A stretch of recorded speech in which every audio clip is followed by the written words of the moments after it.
La vapeur s'élevait des capots des voitures garées, alors que la pluie commençait à se calmer, laissant derrière elle cette odeur si caractéristique du bitume mouillé de Paris. Antoine Moreau ajusta le nœud de sa cravate Hermès, observant son reflet dans la vitrine d'une boutique fermée. Ses doigts effleurèrent l'épinglette en or portant les initiales AM, un cadeau de son défunt père, un rappel omniprésent de l'Empire qu'il gérait désormais. La montre en platine à son poignet indiquait 23h47. Les rues du centre-ville étaient presque désertes, à l'exception de quelques piétons pressés, cherchant refuge sous des parapluies. Antoine venait de quitter une autre réunion épuisante avec des investisseurs internationaux. Son chauffeur, Jean-Pierre, avait appelé pour l'informer qu'il serait retardé de 15 minutes, juste assez de temps pour une brève promenade afin de s'éclaircir les idées. C'est alors qu'il l'entendit. Un sanglot étouffé. Antoine s'arrêta, fronçant les sourcils. Le son provenait d'un banc, partiellement caché par l'ombre d'un vieux platane. Ses souliers italiens firent un bruit doux contre le pavé humide alors qu'il s'approchait avec prudence. Deux petites silhouettes étaient blotties sur le banc, se cramponnant l'une à l'autre comme des chatons effrayés. La plus grande, qui ne pouvait avoir plus de 5 ans, gardait un bras protecteur autour de la plus petite. Leurs cheveux sombres étaient humides à cause du crachin, et leurs visages étaient striés de larmes et de crasses. Antoine sentit quelque chose se serrer dans sa poitrine. La plus âgée leva les yeux en sentant sa présence, révélant des iris d'un bleu profond qui semblaient porter le poids du monde. Elle serra la plus jeune encore plus fort. « Vous allez bien ?» demanda doucement Antoine en gardant une distance respectueuse. La plus petite frissonna visiblement, et c'est à ce moment-là qu'il remarqua leurs doigts violacés par le froid et leurs vêtements trempés. « On se repose, c'est tout » répondit l'aînée, sa petite voix essayant de paraître plus courageuse qu'elle ne l'était. « Léa a un peu froid, mais nous allions… » Comme pour la contredire, l'estomac de Léa gargouilla de manière audible dans le silence de la nuit. L'aîné rougit, se mordant la lèvre inférieure. Antoine s'agenouilla lentement pour être à leur niveau. De près, il pouvait voir les signes évidents d'épuisement et de peur sur leur jeune visage. Depuis combien d'heures était-elle là ? « Je m'appelle Antoine », se présenta-t-il avec un doux sourire. « Et vous ?» La plus grande hésita, ses yeux étudiant chaque centimètre de son visage, comme pour y chercher un danger. « Je suis Émilie, » répondit-elle finalement, « et voici ma sœur, Léa. » Un autre tremblement secoua le petit corps de Léa, et Émilie retira immédiatement sa propre veste fine et trempée pour couvrir sa sœur. Ce geste déchira le cœur d'Antoine. « Écoutez, » commença-t-il, choisissant ses mots avec soin. « J'habite non loin d'ici. Il y a du chocolat chaud, des couvertures chaudes, et… » Il fit une pause pour créer un effet, remarquant comment les yeux de Léa s'écarquillèrent légèrement à la mention du chocolat. Des biscuits fraîchement sortis du four. Émilie fronça les sourcils, la méfiance évidente dans son expression. Maman disait toujours de ne pas suivre les inconnus. Votre maman est très sage, acquiesça Antoine. Comme par un signal divin, son téléphone vibra.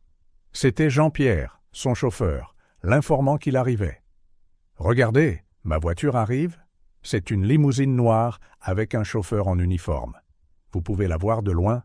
Si vous ne vous sentez pas en sécurité, dites simplement non, et je partirai. » Les sœurs échangèrent un long regard, ayant l'une de ces conversations silencieuses que seuls les frères et sœurs peuvent avoir. Léa renifla, ses yeux fatigués oscillant entre Antoine et Émilie. Le doux bourdonnement d'un moteur coupa le silence de la nuit. La limousine noire et élégante d'Antoine glissa sur la rue mouillée, s'arrêtant en douceur près du trottoir. Jean-Pierre, dans son uniforme impeccable et ses cheveux grisonnants, sortit avec un parapluie. « Monsieur Moreau » salua-t-il d'un signe de tête respectueux, ses yeux expérimentés évaluant rapidement la situation inhabituelle. Émilie observait tout attentivement, son petit corps toujours tendu, mais Antoine pouvait voir la bataille dans ses yeux, la peur luttant contre l'épuisement et le besoin de protéger sa sœur. Jean-Pierre a toujours quelques couvertures supplémentaires dans la voiture, commenta Antoine nonchalamment, et le chauffage est allumé.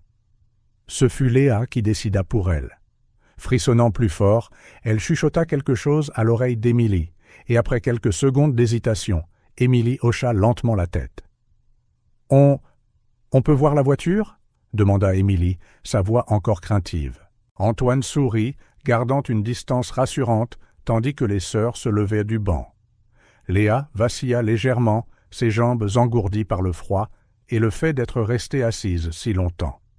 Instinctivement, Émilie tendit la main pour la stabiliser, mais ses propres jambes faillirent également céder. Jean-Pierre, avec l'efficacité de quelqu'un qui avait servi la famille Moreau pendant des décennies, avait déjà ouvert la portière arrière. L'éclairage intérieur de la limousine révéla des sièges en cuir chauffant et, comme promis, une pile de couvertures douces. « Mesdemoiselles, » dit le chauffeur avec une petite courbette, provoquant un gloussement timide de la part de Léa. Les filles s'approchèrent lentement, Émilie tenant toujours fermement la main de sa sœur. Alors qu'elle se rapprochait suffisamment pour sentir l'air chaud s'échapper de la voiture, Léa laissa échapper un soupir de soulagement qui brisa le cœur d'Antoine. « Vous êtes sûr ?» demanda Émilie une dernière fois, ses yeux bleus rencontrant ceux d'Antoine avec une intensité surprenante pour quelqu'un de si jeune. Antoine hocha la tête solennellement.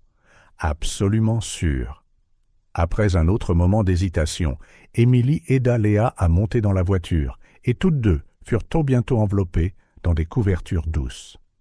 Antoine monta en dernier, s'asseyant en face d'elle pour leur laisser de l'espace.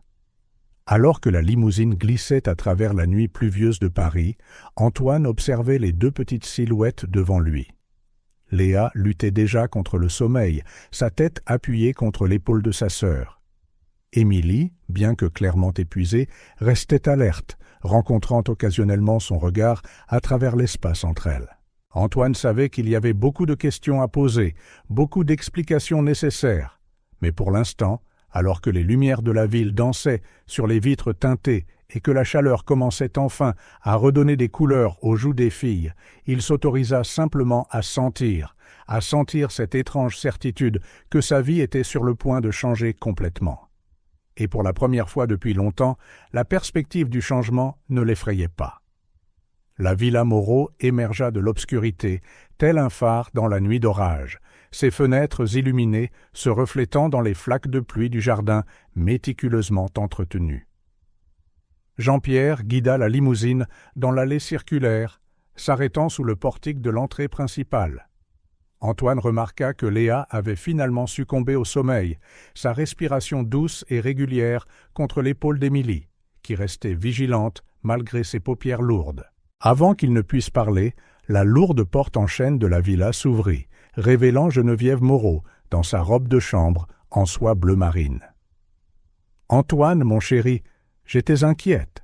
La réunion. » Geneviève s'interrompit en voyant les deux petites silhouettes emmitouflées dans des couvertures sur la banquette arrière de la limousine. Ses yeux, toujours vifs malgré son âge, comprirent immédiatement la situation. « Grand-mère, » commença Antoine, mais Geneviève était déjà en mouvement, descendant les marches avec une agilité surprenante pour ses 75 ans. « Jean-Pierre, veuillez informer Madame le maire que nous avons besoin de chocolat chaud et d'une collation légère, » ordonna-t-elle d'une voix calme en s'approchant de la voiture. « Et dites-lui que nous devrons préparer la chambre rose. » Émilie observait tout avec de grands yeux, surtout quand Geneviève se pencha vers elle avec un sourire qui semblait illuminer tout son visage. « Bonjour, ma chérie, » dit doucement Geneviève à Émilie. « Je suis Geneviève, la grand-mère de ce jeune homme quelque peu distrait qui a probablement oublié de me présenter correctement. » Son ton enjoué arracha un petit sourire à Émilie. « Je suis Émilie, » répondit la fillette timidement. « Et voici Léa. » Geneviève hocha la tête avec sérieux. « Eh bien, Émilie et Léa, que diriez-vous d'entrer? C'est une nuit terrible pour rester dehors, et je parie que vous aimeriez un bon bain chaud et des vêtements secs. » Émilie hésita, jetant un coup d'œil à Antoine comme pour chercher une confirmation. Il hocha la tête pour l'encourager. « Léa, » murmura Émilie, secouant doucement sa sœur. « Léa, réveille-toi. » La plus jeune s'agita, clignant des yeux endormis. Ses yeux s'écarquillèrent momentanément à la vue de Geneviève, mais quelque chose dans le sourire chaleureux de la vieille dame la mit presque immédiatement à l'aise. Avec l'aide d'Antoine, les filles sortiraient de la voiture. Léa, encore à moitié endormie, trébucha légèrement. Avant qu'Émilie ne puisse la rattraper, Geneviève était déjà là, ses mains douces stabilisant la petite fille. « Attention, ma puce, » murmura Geneviève. « Allez, entrons. » Le hall d'entrée de la villa Moreau, avec son sol en marbre et son grand escalier, intimidait souvent les visiteurs, mais cette nuit-là, avec un feu crépitant dans la pièce adjacente et l'arôme de chocolat chaud dans l'air, il semblait accueillant.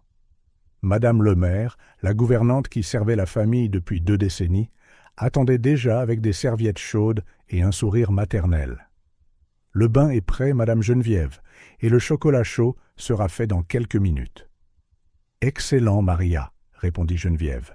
« Les filles, Madame le maire va vous aider avec votre bain, et ensuite nous prendrons quelque chose de chaud. Qu'en dites-vous » À la surprise d'Antoine, Léa fut la première à répondre, sa petite voix pleine d'espoir demandant « Vous avez des guimauves » Geneviève éclata de rire, un son musical qui sembla réchauffer toute la pièce. « Bien sûr, ma chérie, grosses et moelleuses, exactement comme Antoine les a toujours aimées. » Les joues d'Antoine rougirent légèrement à la mention de son amour d'enfance pour les guimauves, mais le sourire timide que Léa lui adressa valait bien ce petit embarras. Madame le maire conduisit les filles à l'étage, Émilie tenant toujours fermement la main de Léa. Quand elles disparurent dans le couloir, Geneviève se tourna vers son petit-fils, ses yeux bleus, si semblables aux siens, remplis d'un mélange de curiosité et d'inquiétude. « Alors, Antoine Moreau, de quoi s'agit-il » Antoine passa une main dans ses cheveux, un geste que sa grand-mère connaissait bien. Il le faisait toujours quand il traitait quelque chose d'important. « Je les ai trouvés sur un banc, grand-mère. Seuls, frigorifiés, affamés. » Il fit une pause, cherchant ses mots. Je ne pouvais pas les laisser là. Geneviève toucha tendrement le visage de son petit-fils. « Bien sûr que non.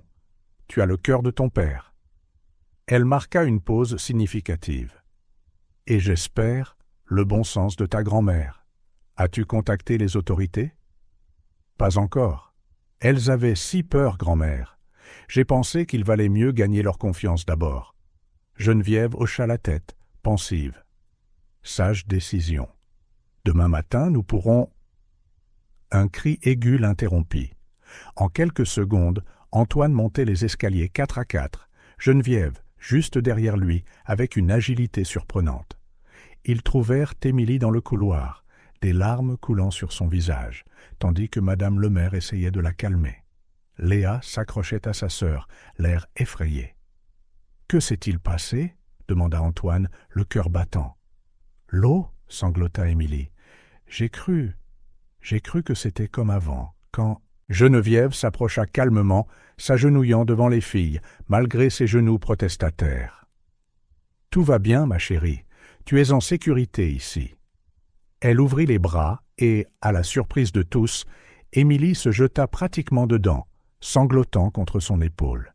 Antoine regarda sa grand-mère bercer doucement la fillette, lui murmurant des mots de réconfort, tandis que Léa se blottissait à côté d'elle.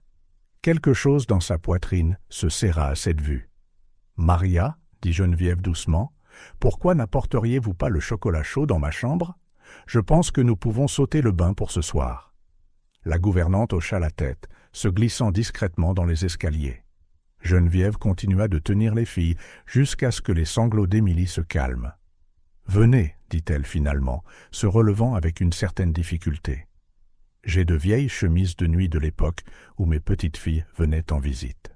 Nous pourrons boire du chocolat chaud dans mon fauteuil préféré pendant que je vous raconte des histoires sur l'époque où Antoine était petit. Il renversait toujours des guimauves sur ses vêtements, le saviez-vous » Léa laissa échapper un gloussement et Émilie réussit même à esquisser un petit sourire à travers ses larmes. Antoine les regarda toutes les trois s'éloigner dans le couloir, sa grand-mère gardant la conversation légère tandis qu'elle guidait les filles vers sa chambre. Des heures plus tard, après que les jumelles se furent enfin endormies dans l'immense lit de Geneviève, Antoine retrouva sa grand-mère dans la bibliothèque. Elle était assise dans son fauteuil préféré, un vieil album photo sur ses genoux. « Elles ont besoin de nous, Antoine, » dit Geneviève, sans lever les yeux de l'album. « Au moins pour l'instant. » Antoine s'approcha, remarquant qu'elle regardait une photo de lui à 5 ans, couvert de chocolat et de guimauve. « Tu en es sûre, grand-mère ? N'est-ce pas une énorme responsabilité ?»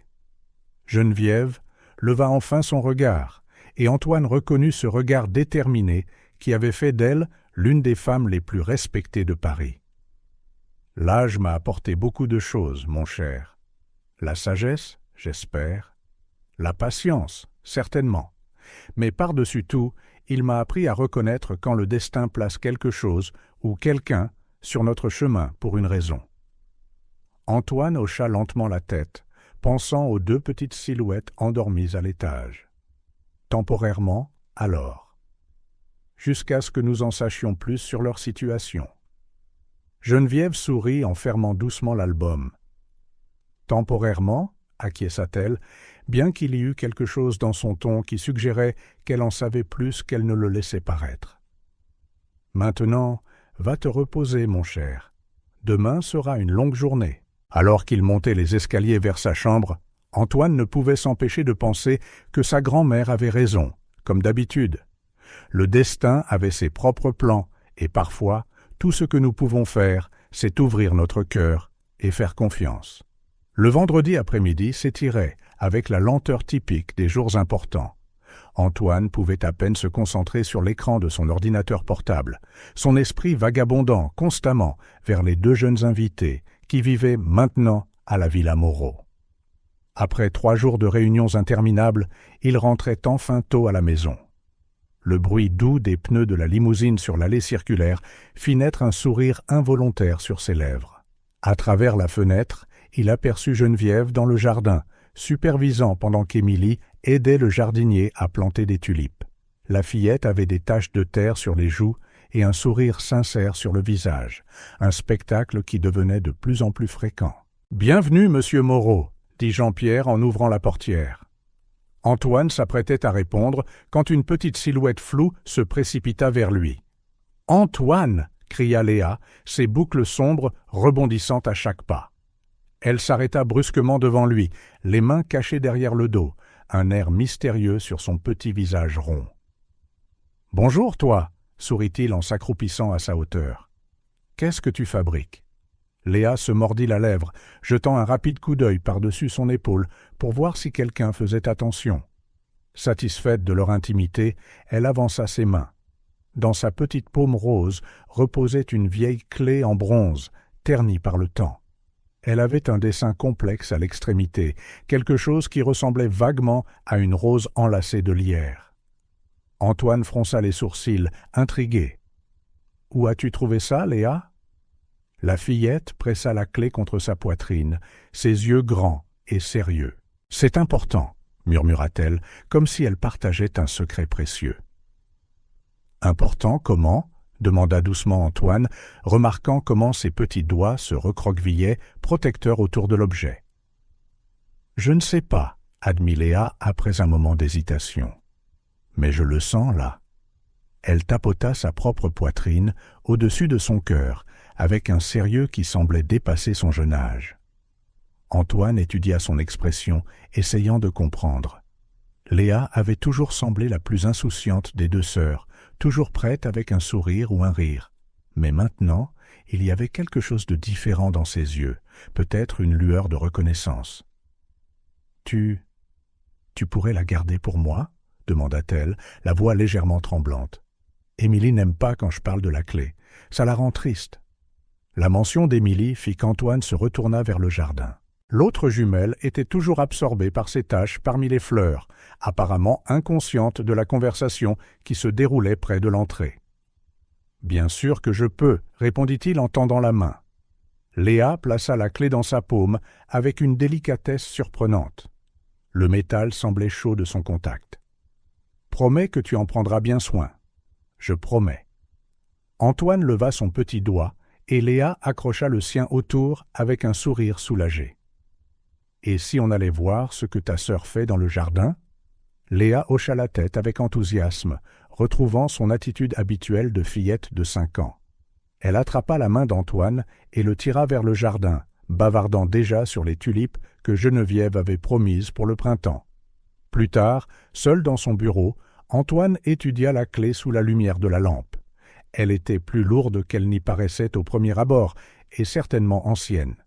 Le travail du métal à l'extrémité était trop complexe pour une simple clé de porte. Elle ressemblait plus à une pièce décorative, peut-être faisant partie d'un ensemble plus grand. Il la tourna entre ses doigts, regardant comment la lumière jouait sur les gravures usées. D'où venait-elle? Qu'ouvrait-elle? Et pourquoi Léa la considérait-elle si importante? Antoine ouvrit le tiroir supérieur de son bureau, celui qu'il gardait fermé à clé. À l'intérieur se trouvait une petite boîte en bois sculptée, un cadeau de son père. Soigneusement, il plaça la clé sur la doublure en velours noir de la boîte, refermant le couvercle. Un souvenir soudain lui traversa l'esprit. Léa touchant sa poitrine et disant qu'elle sentait l'importance de la clé, ici.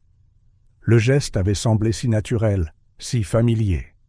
Antoine se pencha en arrière dans son fauteuil, se remémorant les derniers jours. Les jumelles s'étaient étonnamment bien adaptées à la routine de la villa. Geneviève semblait plus vivante que jamais, occupée à combler les filles d'histoires et de friandises. Même le personnel semblait enchanté par les nouvelles résidentes. Mais il y avait des moments, brefs, fugaces, où une ombre traversait le visage d'Émilie, où Léa devenait inexplicablement silencieuse. Des moments où les deux filles semblaient porter un fardeau trop lourd pour leurs petites épaules. Le son de rires enfantins flotta à travers la fenêtre du bureau. Antoine se leva et se dirigea vers elle, regardant le jardin en contrebas. Geneviève était assise sur sa balançoire préférée, Émilie et Léa de chaque côté, les trois apparemment absorbés par une histoire amusante. La clé pesait sur son esprit. Quelle était son histoire? Et pourquoi Léa avait-elle choisi de lui confier, à lui entre tous, quelque chose qu'elle jugeait si précieux? Un léger coup à la porte interrompit ses pensées. « Entrez !» appela-t-il en se retournant. Madame le maire passa la tête dans le bureau. « Pardon de vous déranger, monsieur Moreau, mais le dîner est servi, et mademoiselle Léa insiste pour que nous ne commencions pas sans vous. » Antoine sourit, jetant un dernier regard au tiroir fermé à clé avant de suivre la gouvernante. Les réponses viendraient en leur temps. Pour l'instant, il y avait un dîner à partager, et 2 petites hôtesses qui l'attendaient. Alors qu'il descendait les escaliers, il ne put s'empêcher de penser que la clé n'était peut-être pas le seul mystère qu'il devait élucider. Il y avait quelque chose de spécial chez ces filles, quelque chose au-delà de leur situation inhabituelle et du destin qui les avait amenées à la villa Moreau. Le doux cliquetis des couverts et les bavardages joyeux l'accueillirent dans la salle à manger. Léa agita la main avec enthousiasme en le voyant, son visage s'illuminant. Émilie sourit aussi, plus réservée, mais tout aussi sincère. Et Geneviève, eh bien, elle le regardait avec ce regard entendu qui le faisait toujours se demander ce que sa grand-mère savait vraiment. Antoine prit sa place à table, laissant les mystères pour un autre moment. Après tout, parfois, les réponses les plus importantes ne viennent pas de clés anciennes ou de secrets bien gardés, mais de moments simples partagés avec ceux qui, d'une manière inexplicable, sont devenus une famille. Une semaine se transforma en 2, et la villa Moreau gagna progressivement une nouvelle vie. Le bruit de petits pieds résonnait dans les couloirs autrefois silencieux, et les rires enfantins remplissaient des espaces longtemps oubliés. Antoine observait ces changements avec un mélange de fascination et de prudence. La clé de Léa, gardée dans son bureau, semblait pulser de questions sans réponse. Il se surprenait à examiner les vieilles serrures de la villa lors de ses promenades nocturnes, se demandant si l'une d'entre elles ne cachait pas de secrets liés à cet objet mystérieux. Ce dimanche matin, alors qu'il savourait son café sur la véranda, Antoine regarda Geneviève diriger ce qu'elle appelait une leçon d'étiquette. Léa, vêtue d'une robe bleu clair choisie par grand-mère, essayait d'équilibrer un livre sur sa tête en marchant. Le livre tomba pour la 3e fois, déclenchant un éclat de rire. « Grand-mère Geneviève, » demanda Léa à travers ses gloussements, « pourquoi les gens doivent-ils marcher avec des livres sur la tête ?»« Pour une bonne posture, ma chérie, » répondit Geneviève avec un sourire patient, ajustant le ruban dans les cheveux de la fillette. Bien que de nos jours, il soit plus important d'équilibrer un bon cœur qu'un livre. Émilie, qui observait tout depuis sa place près de la roseraie, leva les yeux du livre qu'elle lisait. Ses centres d'intérêt différaient de ceux de sa sœur. Tandis que Léa adorait les leçons de grand-mère, Émilie préférait se perdre dans les pages de la vaste bibliothèque des Moreau. Antoine sourit en remarquant qu'elle lisait « Le jardin secret », un choix intéressant pour une fille qui abritait ses propres mystères. Madame le maire arriva avec un plateau de biscuits fraîchement cuits, et Léa abandonna immédiatement sa leçon pour se précipiter vers la collation. Émilie ferma soigneusement son livre avant de rejoindre sa sœur.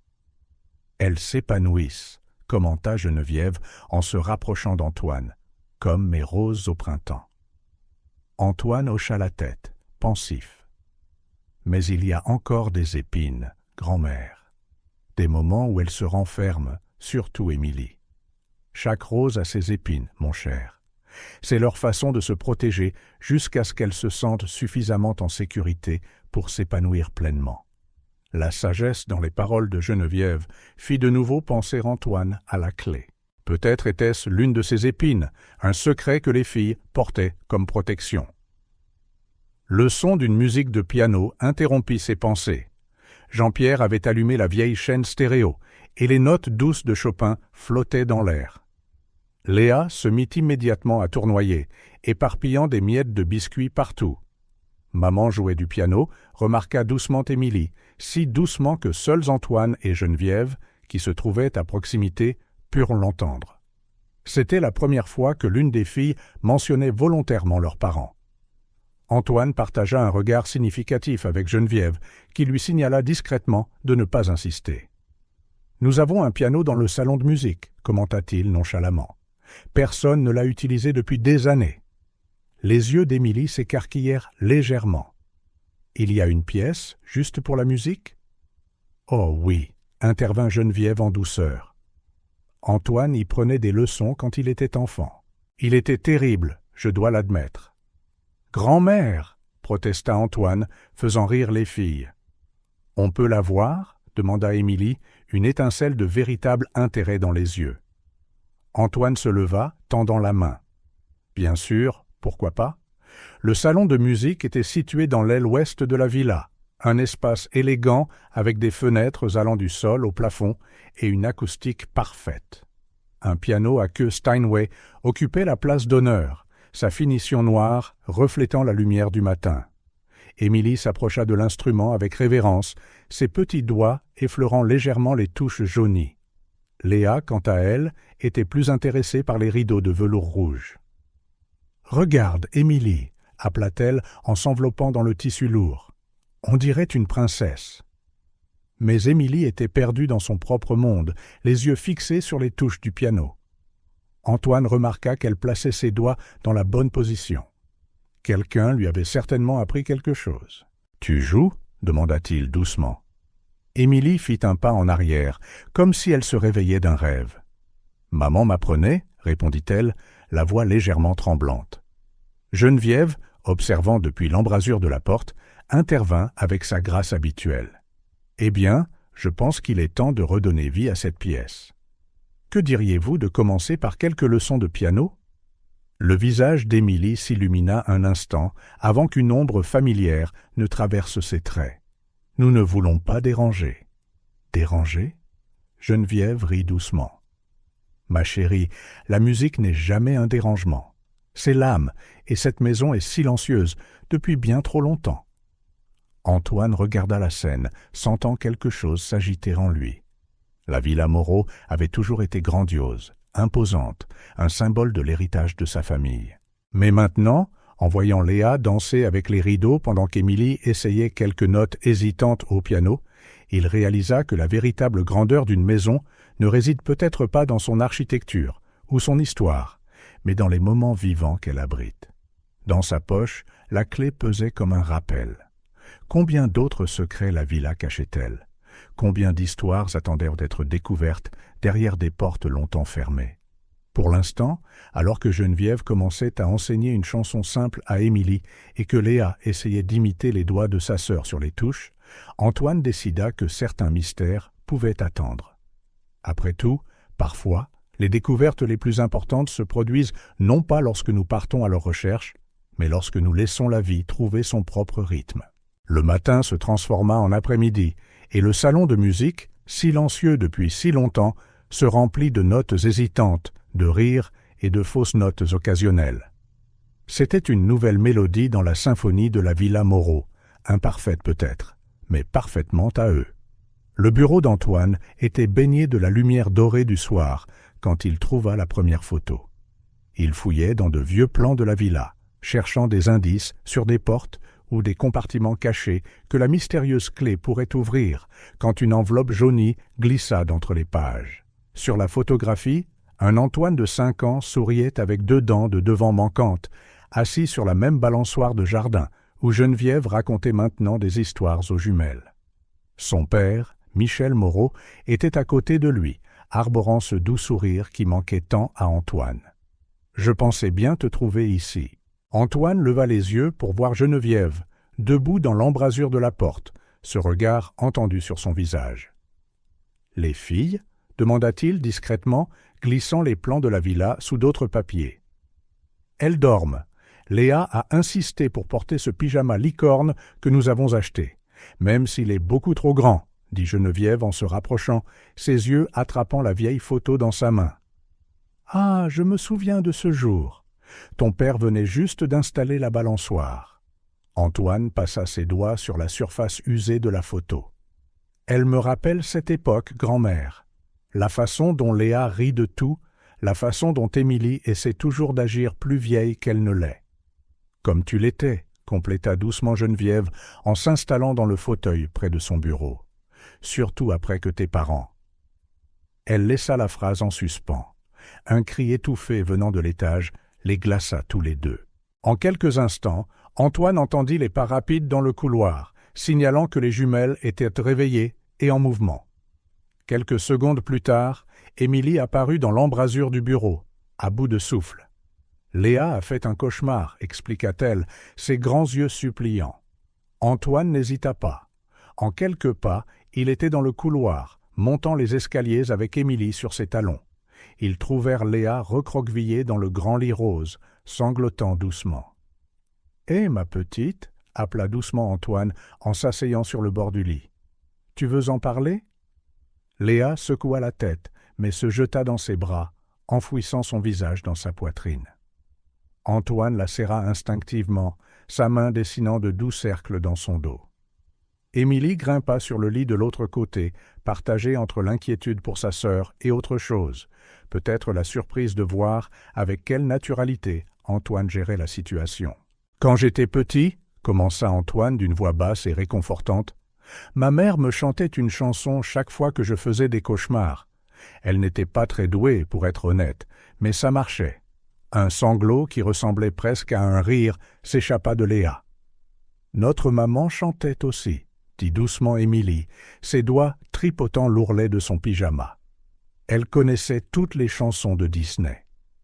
Antoine sentit Léa se tendre un instant avant de se détendre à nouveau dans ses bras. C'était la 2e fois que les filles mentionnaient leur mère volontairement. « Et si on faisait un pacte ?» suggéra-t-il. « Je ne peux pas promettre de chanter aussi bien que dans vos chansons de Disney, mais je peux rester ici jusqu'à ce que vous vous endormiez toutes les deux. »« Promis ?» demanda Léa, sa voix encore tremblotante. « Promesse du petit doigt » offrit Antoine, faisant sourire les 2 filles à ce rituel familier qu'elles avaient adopté. Depuis la porte, Geneviève observait avec les yeux embués de larmes. Antoine, assis sur le lit avec une jumelle de chaque côté, lui rappelait tellement Michel avec Antoine quand il était petit. Silencieusement, elle les laissa à leur moment. Plus tard, quand les filles se furent enfin endormies, Antoine retourna à son bureau. La clé l'intriguait toujours, mais maintenant, il y avait quelque chose de plus urgent dans son esprit. En 3 semaines, les jumelles étaient devenues plus que des invités temporaires. Elles faisaient partie de sa vie d'une manière qu'il n'avait pas prévue. Le jour, entre les réunions et les appels téléphoniques, il se surprenait à se demander ce qu'elles faisaient. Il gardait des histoires drôles à leur raconter au dîner, sachant qu'elles feraient rire Léa. Il avait commencé à remarquer quels livres Émilie aimait le plus, commandant secrètement d'autres livres des mêmes auteurs. Son regard tomba sur la vieille photo sur son bureau. Son père disait toujours que la famille, c'était plus que le sang. C'était un choix. C'était le soin. C'était l'amour construit jour après jour. La Villa Moreau, qui pendant si longtemps n'avait été qu'une coquille de vieux souvenirs, vibrait maintenant d'une nouvelle énergie. Les couloirs, autrefois vides, contenaient maintenant des secrets chuchotés entre sœurs, des rires partagés et le doux martèlement de petits pas. Antoine prit la clé de son tiroir, l'examinant sous la lueur de la lampe. Peut-être que le vrai mystère n'était pas ce qu'elle ouvrait, mais ce qu'elle avait déjà ouvert, son propre cœur, qu'il n'avait pas réalisé être fermé. Un bruit doux le fit lever les yeux. Geneviève se tenait dans l'embrasure de la porte, portant 2 tasses de thé. « Je pensais que nous devions parler, » dit-elle, en posant une tasse devant lui. Antoine hocha la tête, rangeant la clé. Certaines recherches pouvaient attendre. Maintenant, il devait discuter de quelque chose de plus important avec sa grand-mère, l'avenir de 2 petites filles qui, sans avertissement ni planification, étaient devenues le centre de son monde. La vapeur s'élevait du thé entre eux, et dehors, la nuit embrassait la Villa Moreau dans son silence familier. À l'étage, 2 sœurs dormaient paisiblement, leurs rêves désormais gardés par de nouveaux protecteurs qui, jour après jour, apprenaient le vrai sens de la famille. La Villa Moreau gardait ses secrets comme une dame garde ses bijoux, avec dignité et discrétion. Le jour, c'était une résidence animée, pleine de vie et de rires d'enfants, mais la nuit, quand tout le monde dormait, ses couloirs chuchotaient des histoires anciennes que seul Antoine semblait entendre. C'était une autre de ces nuits où le sommeil le fuyait. Portant une vieille lanterne dans une main et la mystérieuse clé dans l'autre, Antoine parcourait le 3e étage de la villa. L'épais tapis étouffait ses pas alors qu'il examinait chaque serrure, chaque porte, à la recherche de quelque chose qu'il ne pouvait définir. « Que caches-tu » murmura-t-il à la clé, regardant comment la lumière de la lanterne faisait danser les lierres de bronze complexes. 1 mois s'était écoulé depuis que Léa la lui avait donnée, et chaque jour qui passait ne faisait qu'épaissir le mystère au lieu de le résoudre. Un craquement du plancher le fit s'arrêter. Par la fenêtre du couloir, la pleine lune projetait des ombres allongées sur le sol, transformant les objets familiers en formes mystérieuses. Pendant la journée, ces mêmes ombres étaient le terrain de jeu préféré de Léa. Elle adorait créer des histoires sur des monstres amicaux se cachant dans les coins sombres. Émilie, en revanche, préférait les espaces lumineux de la bibliothèque, où elle passait des heures à feuilleter les albums de famille avec Geneviève. Le souvenir des filles lui arracha un sourire, même si ses doigts continuaient leur rituel nocturne de test des serrures. Il avait essayé la clé dans des dizaines de portes, d'armoires et de malles, mais aucune ne semblait être la bonne. Un son différent attira son attention.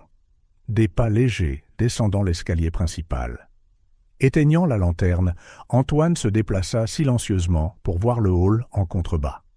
Geneviève, dans sa robe de chambre en soie bleu marine, conduisait Émilie par la main vers la cuisine. La fillette semblait avoir pleuré, ses épaules tremblant encore légèrement. Une tasse de chocolat chaud aide toujours avec les cauchemars. La douce voix de Geneviève flotta jusqu'à lui. « Savais-tu que le père d'Antoine faisait aussi des cauchemars quand il était petit ?» Antoine se pencha plus près de la balustrade, intrigué. Il n'avait jamais entendu cette histoire sur son père. Vraiment ? La voix d'Émilie était à peine un murmure. Oh oui. Michel, c'était son nom, rêvait de portes fermées. Il disait qu'il y avait des trésors importants derrière, mais il ne trouvait jamais les bonnes clés. Antoine sentit la clé dans sa main se réchauffer, ou peut-être n'était-ce que son imagination. « Qu'est-il arrivé ?» demanda Émilie, sa voix plus stable maintenant. Eh bien, un jour, il a réalisé que les vrais trésors n'étaient pas derrière des portes closes, mais juste devant lui. Comme maintenant, le trésor est dans cette tasse de chocolat chaud et en compagnie d'une jeune demoiselle très spéciale. Le doux son du rire d'Émilie résonna dans la villa silencieuse, faisant sourire Antoine malgré lui. Quand leurs pas se furent enfin retirés vers la chambre, Antoine resta pensif. Son obsession pour la clé commençait à affecter son sommeil, ses routines. Lors de réunions importantes, il se surprenait à gribouiller le motif de lierre sur les bords de ses documents. La nuit précédente, il avait passé des heures dans le grenier, fouillant dans de vieilles boîtes émales. Il avait trouvé de vieilles photos, des lettres jaunies, même le journal de son arrière-grand-mère, mais rien de lié à la mystérieuse clé. Une horloge lointaine sonna 2 heures du matin. Antoine soupira, glissant la clé dans la poche de sa robe de chambre. Peut-être que sa grand-mère avait raison. Peut-être que les vrais trésors n'avaient pas besoin d'être cherchés. Pourtant, alors qu'il retournait dans sa chambre, ses yeux balayaient les murs anciens, étudiant chaque détail et chaque fissure. La villa Moreau avait été construite à une époque où les secrets étaient conservés dans des compartiments cachés et des passages secrets. Quelque part, il le savait, il y avait une serrure attendant cette clé spécifique. En passant devant la chambre des filles, Antoine s'arrêta au son de voix chuchotées. « Tu as encore rêvé d'elle » demanda Léa. « Chut » répondit Émilie. « Ça va maintenant. Grand-mère Geneviève a fait du chocolat chaud, comme maman le faisait. » Un moment de silence. Différent, mais bon aussi. Antoine se retira doucement, le cœur serré.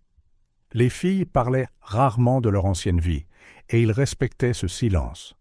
Mais, occasionnellement, dans des moments comme celui-ci, il entrevoyait ce qu'elles avaient perdu ou laissé derrière elles.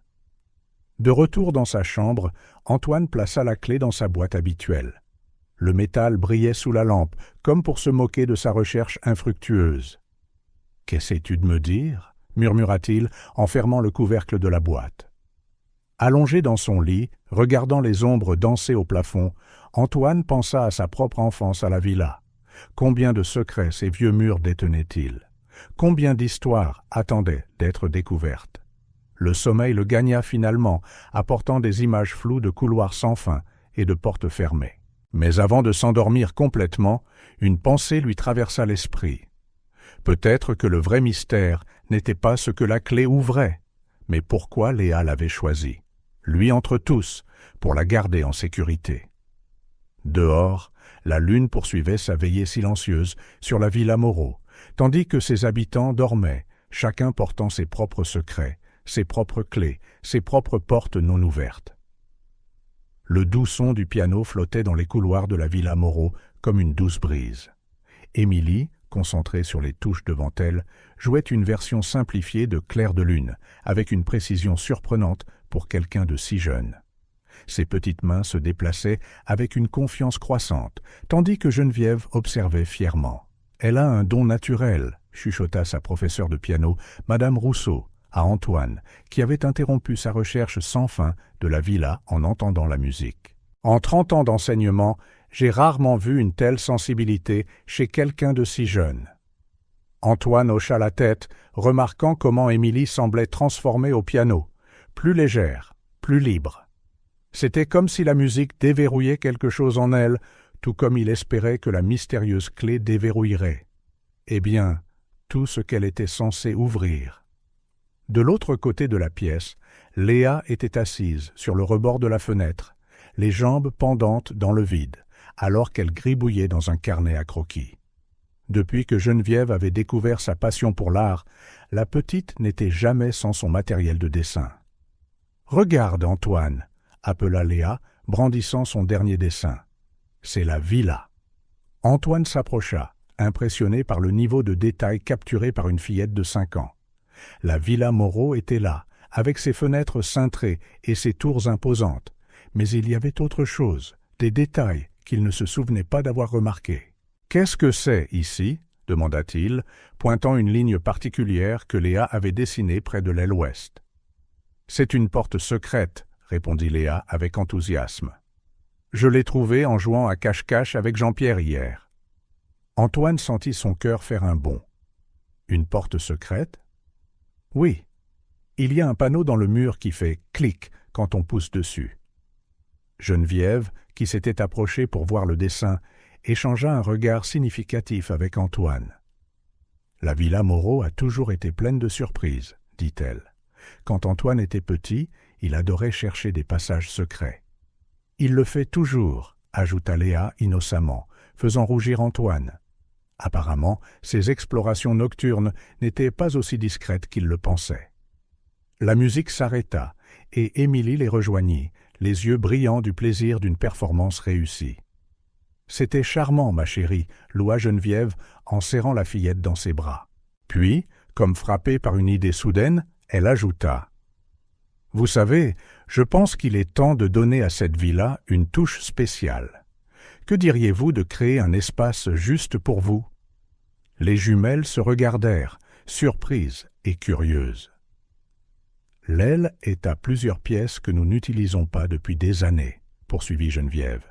« Nous pourrions en transformer une en atelier d'art pour Léa, avec des chevalets et toutes les couleurs qu'elle veut, et une autre en véritable salle de musique pour Émilie, avec une acoustique parfaite. »« Vraiment ?» demanda Léa, les yeux écarquillés d'excitation. « Bien sûr, » répondit Antoine, se trouvant contaminé par l'enthousiasme de sa grand-mère. En fait, il fit une pause, se rappelant quelque chose. « Je crois que je connais l'endroit idéal. » Plus tard, après que les filles se furent couchées, Antoine conduisit Geneviève à un ensemble de pièces au 3e étage de l'aile est. Lors de ses recherches nocturnes de la serrure de la clé, il avait redécouvert ces espaces oubliés. « Les chambres des jumeaux » murmura Geneviève, la reconnaissance poindant. « J'avais oublié leur existence. Les 2 chambres étaient de taille et de forme identiques, reliées par une porte centrale et dotées de grandes fenêtres cintrées donnant sur le jardin. Des années de désuétude avaient laissé une couche de poussière sur les meubles recouverts de drap, mais la grandeur originale restait évidente. Michel et Robert jouaient ici, continua Geneviève, touchant un vieux cadre photo sur le mur. C'étaient tes oncles jumeaux, expliqua-t-elle à Antoine avant l'accident. Antoine connaissait l'histoire. Ses oncles étaient morts jeunes dans un accident de voiture des années avant sa naissance. Son père parlait rarement d'eux. « Je pense qu'il est temps que ces chambres reprennent vie, » dit Geneviève avec résolution. « Léa peut prendre celle qui reçoit la lumière du matin, parfaite pour peindre.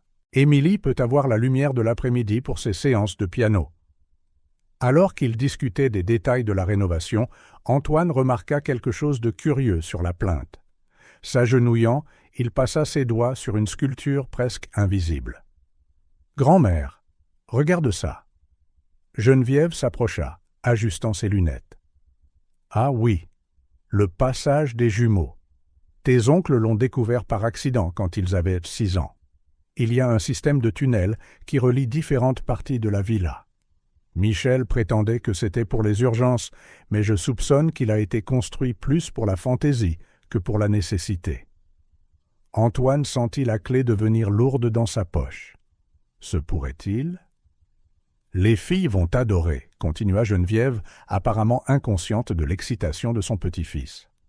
« Nous pouvons garder le passage comme une surprise spéciale, après que les chambres soient prêtes, bien sûr. » Dans les jours qui suivirent, la villa Moreau bourdonna de l'énergie de la rénovation.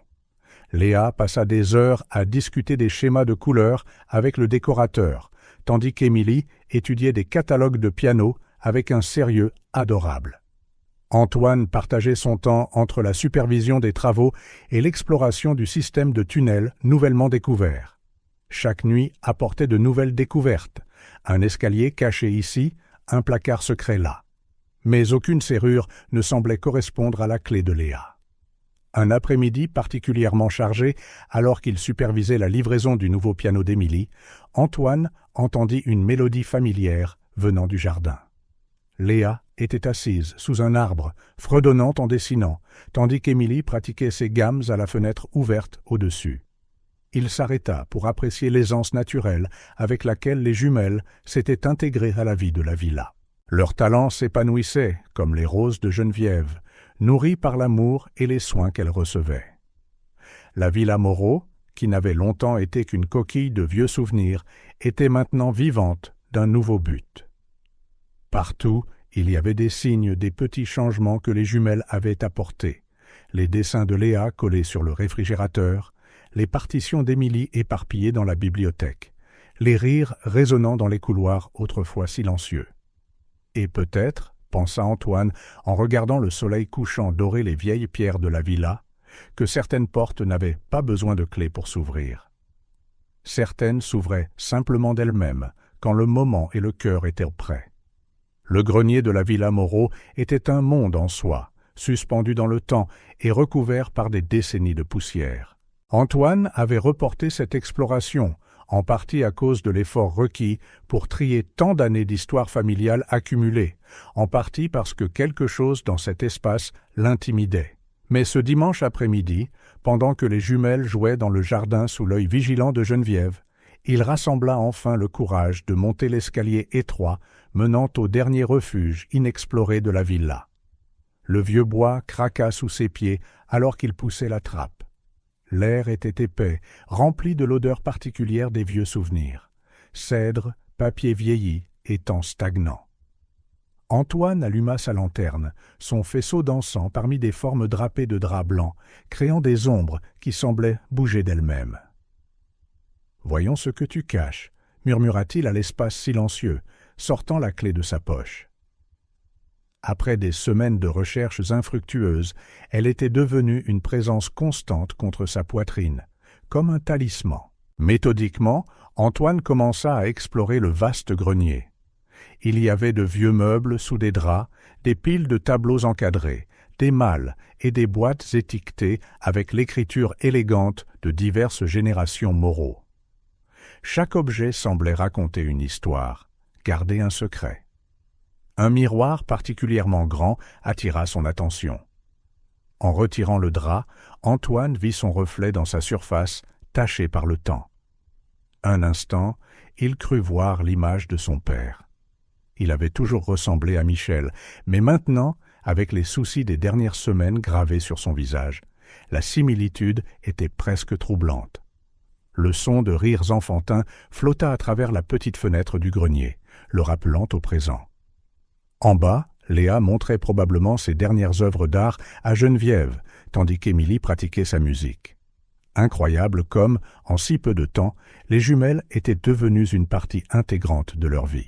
S'avançant plus loin dans le grenier, Antoine commença à trouver des objets plus anciens, une poupée de porcelaine avec une robe jaunie par le temps, un album photo si fragile qu'il menaçait de tomber en morceaux au moindre contact, une boîte à musique qui n'avait pas joué une note depuis des décennies. C'est alors qu'il la vit. Partiellement cachée derrière une pile de vieilles valises, se trouvait une malle différente des autres. Elle n'était pas particulièrement grande ou ornée, mais il y avait quelque chose en elle qui attira immédiatement son attention. Peut-être était-ce le bois sombre, presque noir, ou les détails en bronze, formant un motif qui semblait étrangement familier. Le cœur d'Antoine battait la chamade. En approchant la lanterne, il examina les sculptures métalliques sur le couvercle de la malle, de délicats lierres enlacés formant des dessins rappelant des roses, exactement comme la clé que Léa lui avait donnée. Avec des doigts tremblants, il sortit la clé de sa poche. Le métal sembla se réchauffer dans sa main alors qu'il l'approchait de la serrure. La ressemblance dans le design était maintenant indéniable. « Se pourrait-il » murmura-t-il, alignant la clé avec la serrure. Elle s'adaptait parfaitement. Un instant, Antoine resta juste agenouillé, là, figé, la clé insérée dans la serrure, mais pas encore tournée. Après des semaines de recherche, la découverte semblait presque trop surréaliste. Un rayon de soleil perça le petit vitrail du grenier, illuminant des grains de poussière qui dansaient comme de minuscules étoiles dans l'air. Le moment semblait suspendu dans le temps, chargé de possibilités et de mystères encore inconnus. Rassemblant enfin son courage, Antoine tourna la clé. Le mécanisme de la serrure bougea avec une douceur surprenante, comme s'il venait d'être huilé. Un léger déclic résonna dans le silence du grenier. Antoine retint son souffle en soulevant le couvercle de la malle. L'intérieur était doublé de velours rouge délavé, toujours luxueux au toucher. Là, soigneusement rangés, se trouvaient plusieurs objets qui firent bondir le cœur d'Antoine. Un vieux livre de contes de fées, sa couverture en cuir usée par un usage fréquent, une enveloppe jaunie portant une écriture élégante qu'il ne reconnaissait pas, une petite boîte à musique en bronze, décorée du même motif de rose et de lierre que la clé. Et au fond de la malle, quelque chose qui fit haleter Antoine, une photographie. Dessus, 2 petites filles souriaient à l'appareil photo, vêtues de tenues identiques. Elles auraient pu facilement être Émilie et Léa, sauf que la photo datait clairement de plusieurs décennies. Antoine retourna la photo avec des mains tremblantes. Au dos, d'une écriture soignée, il était écrit « Rose et Lily Moreau, 1955 ». Antoine! La voix de Geneviève résonna depuis l'escalier du grenier, le faisant sursauter. « Est-ce que tout va bien là-haut? Les filles te demandent pour le thé de l'après-midi » Antoine regarda les objets étalés devant lui, son esprit tourbillonnant de questions. Qui étaient Rose et Lily Moreau? Pourquoi Léa avait-elle la clé de cette malle? Et quel lien cela avait-il avec les jumelles? « J'arrive, grand-mère, » répondit-il, la voix légèrement rauque. Soigneusement, il remit tout à l'intérieur, fermant la malle avec la clé. Il y avait tant de choses à explorer, mais quelque chose lui disait qu'il devait avancer avec prudence. En descendant l'escalier du grenier, Antoine trouva Geneviève dans le couloir, son visage un mélange de curiosité et d'inquiétude. « As-tu trouvé quelque chose d'intéressant là-haut » demanda-t-elle, étudiant son expression. Antoine hésita. Pour une raison qu'il ne pouvait expliquer, il sentit qu'il devait garder la découverte de la malle secrète pour le moment. « Juste quelques vieux souvenirs, » répondit-il vaguement. Geneviève l'observa un instant de plus que nécessaire, comme si elle pouvait voir à travers sa réponse vague. Mais avant qu'elle ne puisse commenter, Léa arriva en courant dans le couloir. « Antoine, tu as promis de voir ma nouvelle peinture avant le thé. » Il sourit, prenant la petite fille dans ses bras. « Et depuis quand je ne tiens pas mes promesses, hein ?» En suivant Léa jusqu'à son nouvel atelier d'art, Antoine sentit le poids de la clé dans sa poche. Le mystère de la malle devrait attendre. Pour l'instant, il y avait une peinture à admirer et un thé de l'après-midi à partager. Mais plus tard, quand la villa serait silencieuse, il retournerait au grenier. Car maintenant, il savait que la clé n'était pas juste un bibelot curieux donné par un enfant. C'était une porte vers un mystère bien plus grand, un mystère qui pourrait expliquer pourquoi le destin avait amené Émilie et Léa à la villa Moreau. Cette nuit-là, Antoine attendit que le dernier bruit de pas dans les couloirs de la villa se soit estompé. Le dîner avait été comme d'habitude, Léa parlant avec enthousiasme de ses peintures, Émilie partageant ses progrès au piano, Geneviève souriant avec une fierté maternelle. Mais la découverte dans le grenier pesait lourdement sur son esprit. Dès que la villa tomba dans un silence complet, il prit la clé et monta une fois de plus les escaliers du grenier. La pleine lune baignait le vitrail de lumière argentée, créant des motifs fantomatiques sur le sol poussiéreux. La malle était exactement là où il l'avait laissée, partiellement cachée derrière les vieilles valises. Antoine s'agenouilla devant elle, insérant la clé dans la serrure avec des mains plus stables cette fois. Le léger déclic sembla résonner dans l'espace silencieux. Retirant soigneusement les objets qu'il avait trouvés plus tôt, le livre de contes, la boîte à musique, la photo mystérieuse, Antoine remarqua quelque chose qu'il n'avait pas vu auparavant dans la doublure du fond de la malle. Presque imperceptible, il y avait un petit rabat dans le velours rouge. Son cœur battait la chamade alors que ses doigts trouvaient le bord du tissu. Doucement, il tira, révélant un compartiment caché. À l'intérieur, il n'y avait qu'une seule enveloppe jaunie, scellée à la cire rouge, portant le blason de la famille Moreau. La cire se brisa facilement sous ses doigts tremblants. À l'intérieur se trouvait un unique document. L'encre bleue était encore étonnamment vive sur le papier vieilli. Les premiers mots firent s'arrêter son monde. « Certificat d'adoption ». Antoine cligna des yeux plusieurs fois, comme si les mots pouvaient changer, s'il les fixait assez longtemps. Mais ils étaient là, indéniables dans leur simple crudité. Nom de l'enfant, Antoine Moreau, anciennement Antoine Dubois. Date de naissance, 15 mars 1990. Parents adoptifs, Michel et Françoise Moreau. Date d'adoption, 12 décembre 1990. Le document continuait avec des détails juridiques et des signatures officielles, mais Antoine pouvait à peine traiter l'information. Ses mains tremblaient si fort que le papier bruissait dans le silence du grenier. Adopté. Le mot résonnait dans son esprit comme une cloche discordante. Des souvenirs défilèrent devant ses yeux, comme un diaporama rapide. Son père, Michel, toujours si protecteur. Sa mère, Françoise, avec ce regard adorateur qui prenait maintenant un tout nouveau sens. Geneviève. Antoine se leva brusquement, manquant de renverser la malle. Geneviève saurait. Geneviève savait toujours tout. Il descendit les escaliers du grenier comme un fantôme, le document serré dans sa main. Ses pieds le portèrent automatiquement à la bibliothèque, où il savait qu'il trouverait sa grand-mère. Non, pas sa grand-mère biologique, se corrigea-t-il amèrement. Comme prévu, Geneviève était dans son fauteuil préféré, un livre ouvert sur ses genoux et une tasse de thé maintenant froid à côté d'elle. Elle leva les yeux quand Antoine entra, et quelque chose dans son expression dut révéler la tempête à l'intérieur de lui, car elle ferma immédiatement le livre. Tu savais. Ce n'était pas une question.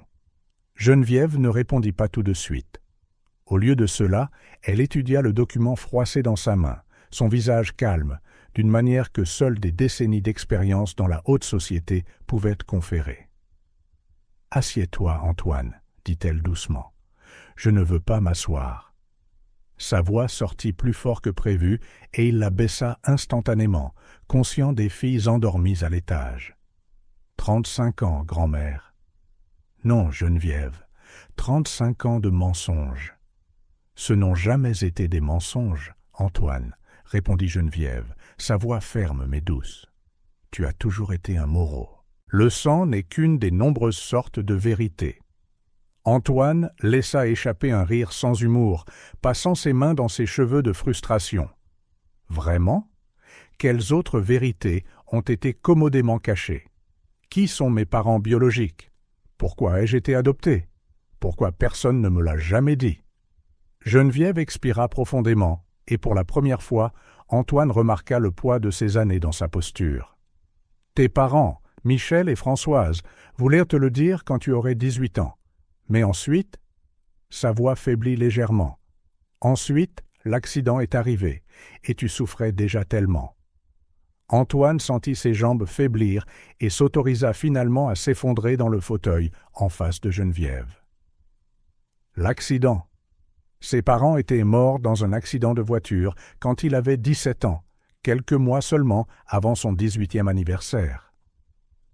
Après ça, continua Geneviève, c'est à moi qu'il revenait de te le dire. Mais tu étais si déterminé à honorer l'héritage de ton père, si concentré sur le fait de te prouver que tu étais un vrai Moreau. Peut-être que j'ai été lâche, mais je ne pouvais pas t'enlever ça aussi. Et mes parents biologiques? Geneviève hésita. Sophie Dubois était très jeune quand elle t'a eu. Elle a fait le choix qu'elle croyait être le meilleur pour son enfant. Sophie. Un frisson parcourut l'échine d'Antoine. Comme? Oui, confirma doucement Geneviève. Comme la petite Léa à l'étage. C'est elle qui a trouvé la clé, n'est-ce pas? Antoine hocha la tête machinalement, son esprit essayant toujours de tout traiter. Dans la malle, il y avait aussi une vieille photographie. 2 filles, Rose et Lily Moreau. Mes sœurs, révéla Geneviève. Des jumelles, comme Émilie et Léa. Elles sont mortes très jeunes dans un incendie. Après cette tragédie, tes grands-parents adoptifs, ont décidé de faire de la Villa Moreau un lieu de seconde chance. Quand Michel et Françoise n'ont pas pu avoir d'enfants et que l'opportunité s'est présentée d'adopter un bébé spécial. Pourquoi Léa avait-elle la clé? L'interrompit Antoine, une suspicion se formant dans son esprit. Geneviève eut un sourire triste. Parfois, le destin a un sens de l'humour particulier. Ou peut-être que c'est l'univers qui essaie de corriger ses propres cercles. Léa a trouvé la clé, parce que nous avions besoin que tu découvres la vérité, maintenant. Parce que ces deux petites filles à l'étage ont besoin de quelqu'un qui comprend mieux que quiconque que la famille. C'est bien plus que le sang. Antoine sentit des larmes chaudes couler sur ses joues. Alors, quand je les ai trouvées sur ce banc, ce n'était pas une coïncidence. Tout comme ce n'était pas une coïncidence que Michel et Françoise t'aient trouvées, termina Geneviève. La Villa Moreau a toujours eu le don de rassembler les âmes perdues. Un lourd silence s'installa dans la bibliothèque. Dehors, la nuit continuait son cours, inconsciente des révélations qui venaient de bouleverser le monde d'Antoine. Est-ce qu'il m'aimait ? La question s'échappa de ses lèvres avant qu'il ne puisse l'arrêter, sa voix sonnant étrangement petite. Geneviève se leva, traversant l'espace entre eux pour prendre le visage d'Antoine dans ses mains. « Oh, mon cher garçon, ils t'aimaient plus que la vie elle-même. Tu étais leur plus grand trésor, leur plus grande joie. N'en doute jamais, pas une seule seconde. » Antoine ferma les yeux, laissant les larmes couler librement maintenant. Il sentit les bras de Geneviève autour de lui, la même étreinte réconfortante qu'elle lui avait donnée enfant quand il faisait des cauchemars. « Et moi » murmura-t-il contre son épaule. « Suis-je toujours ?»« Tu seras toujours mon petit-fils » déclara fermement Geneviève. « Tu seras toujours un Moreau. Certaines vérités vont bien au-delà du sang, Antoine, et tu es sur le point de le découvrir avec Émilie et Léa. » Antoine se recula légèrement, s'essuyant le visage. « Comment puis-je les regarder maintenant, sachant que nous avons gardé de tels secrets? De la même manière que tu l'as toujours fait, avec amour. Et quand le moment sera venu, tu sauras quoi dire. Tout comme Michel et Françoise l'auraient fait s'ils en avaient eu l'occasion. » Un bruit doux à la porte les fit se retourner. Léa se tenait là, serrant sa peluche licorne contre sa poitrine, l'air endormi, mais inquiet. « Antoine » demanda-t-elle timidement. « Tu pleures ?» Il ouvrit les bras automatiquement et Léa courut sur ses genoux. « Ça va, ma petite ?» murmura-t-il, inhalant l'odeur de son shampoing d'enfant. Parfois, les adultes pleurent quand ils découvrent des choses importantes. « Des choses tristes ?» demanda-t-elle contre sa poitrine. « Non !» répondit Antoine après un moment, surpris par la vérité dans ses propres mots. « Des choses qui font que notre cœur grandit un peu. » Geneviève observait la scène avec des yeux brillants, et Antoine réalisa qu'elle avait raison. La famille était bien plus que le sang. C'était quelque chose que l'on construisait avec amour, jour après jour, dans des moments comme celui-ci. Alors qu'il berçait Léa pour la rendormir, Antoine sentit un poids se lever de ses épaules. Apprendre son adoption ne changeait pas qui il était. Peut-être que cela l'aidait à mieux comprendre son propre cœur. Et peut-être, juste peut-être, que c'était exactement ce dont Émilie et Léa avaient besoin.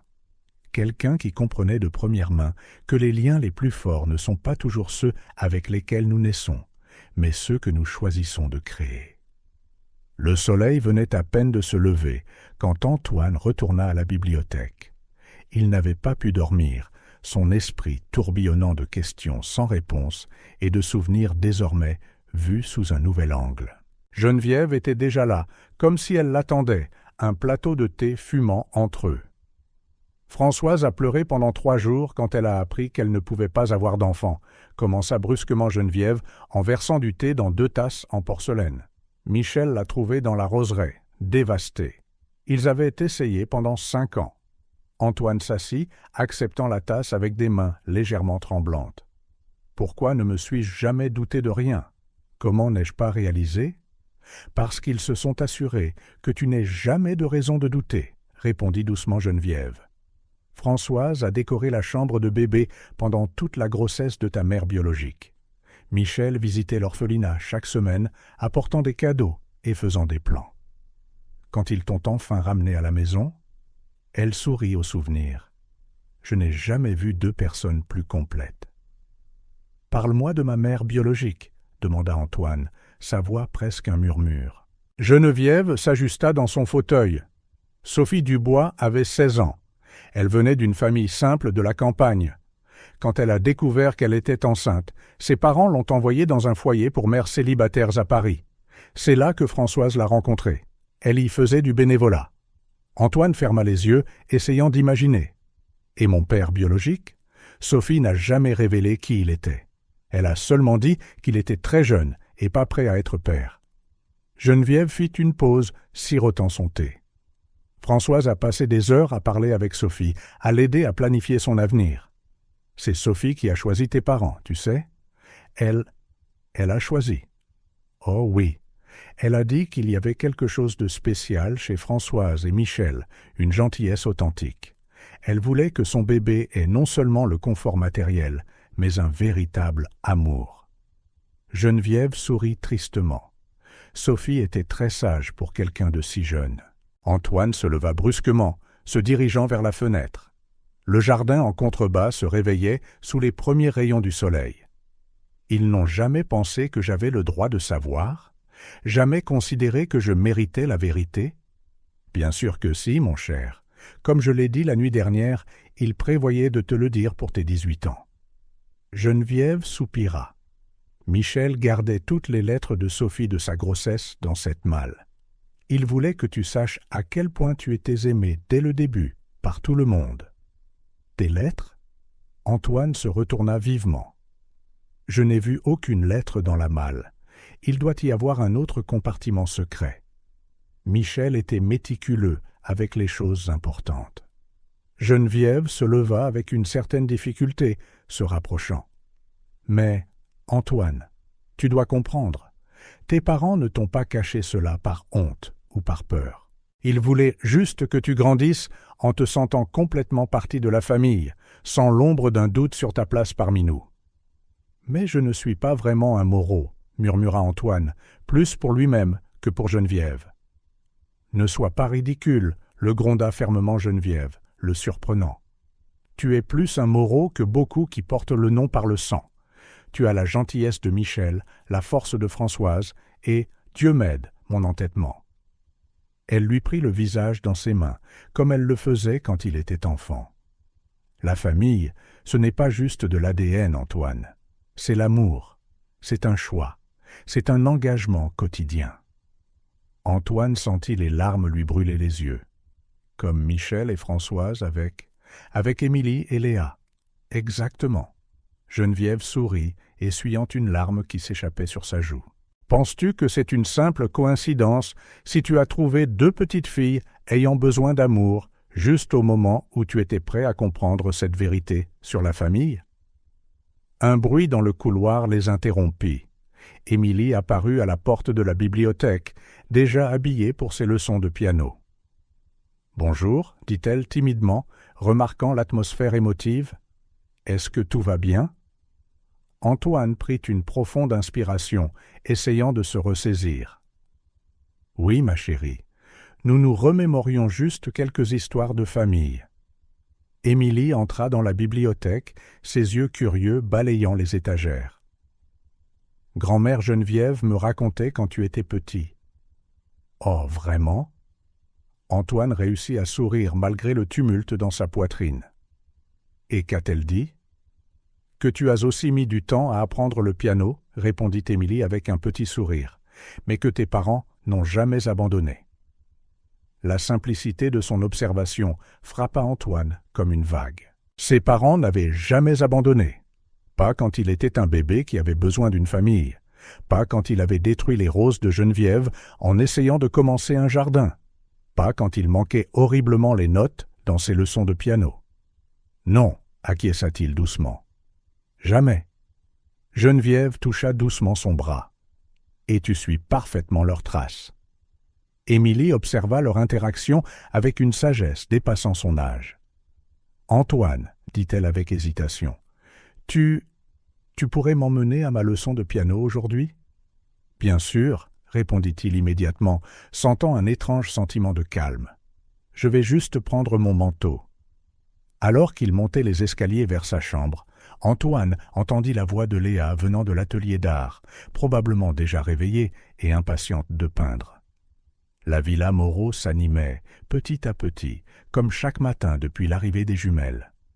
Dans sa chambre, il s'arrêta devant le miroir. L'homme qui le regardait avait les yeux de Sophie Dubois et peut-être le sourire inconnu d'un père, mais il avait aussi le port des Moreau, la mâchoire déterminée de Michel et des décennies d'amour inconditionnel gravées dans chaque trait. Peut-être que Geneviève avait raison. Peut-être que le plus grand cadeau de ses parents n'était pas seulement de lui donner un nom ou une maison, mais de lui enseigner par leur propre exemple que le véritable amour transcende le sang et les noms de famille. Et maintenant, avec Émilie qui attendait sa leçon de piano et Léa créant probablement des chefs-d'œuvre à la gouache, il avait la chance de transmettre cette leçon.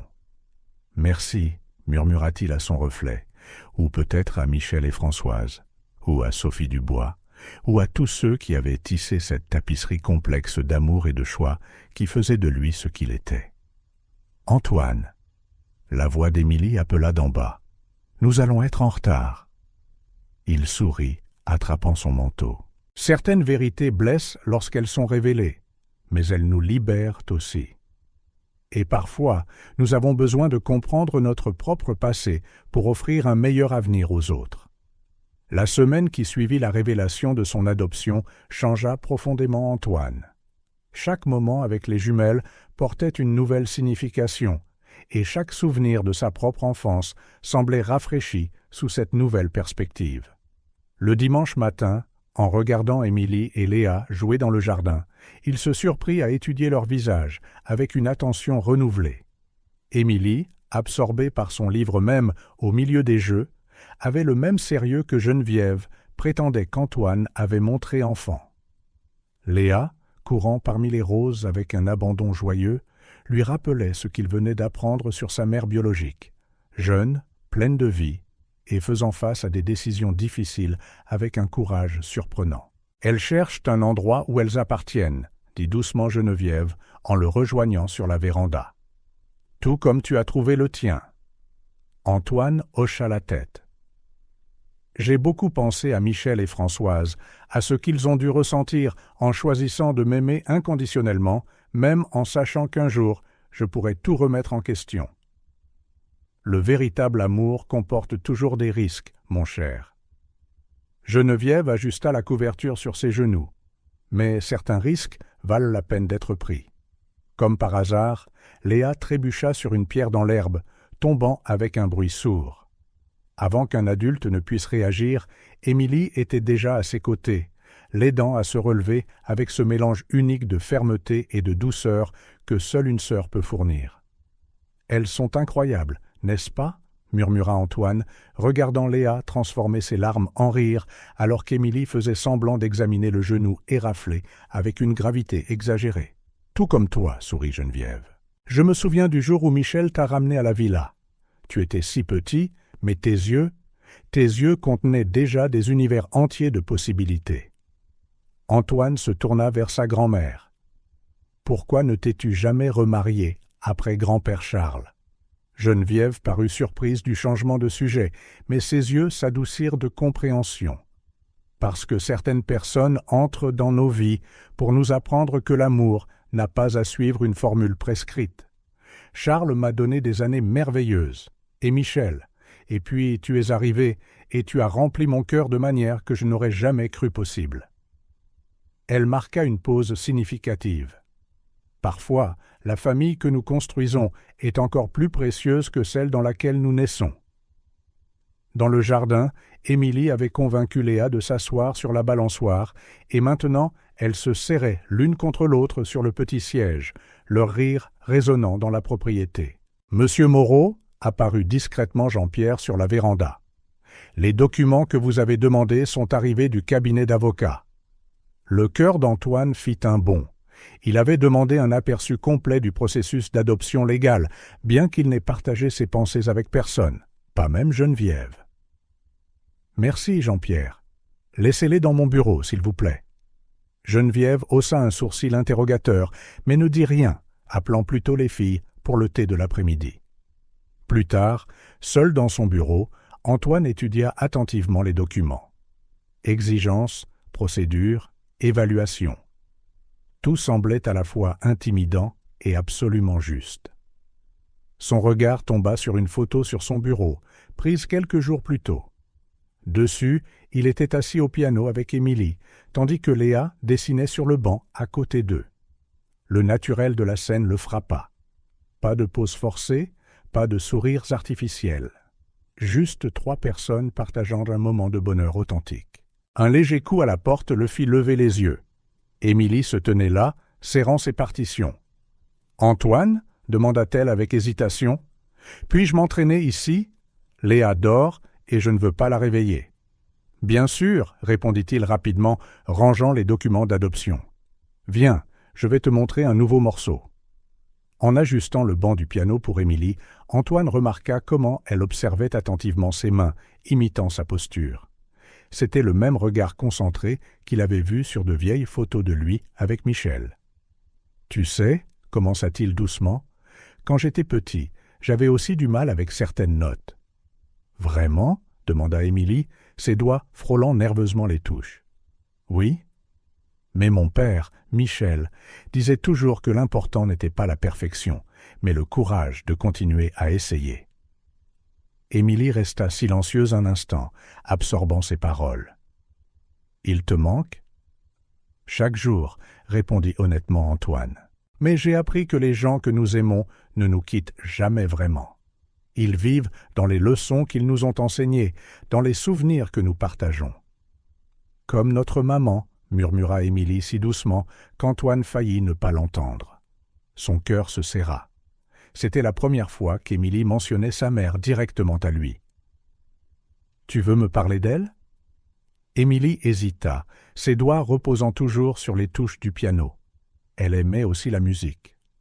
Elle nous emmenait au parc le dimanche et chantait toujours en poussant Léa sur la balançoire. Sa voix trembla légèrement. Mais ensuite, elle est tombée malade et... Antoine posa doucement sa main sur la sienne.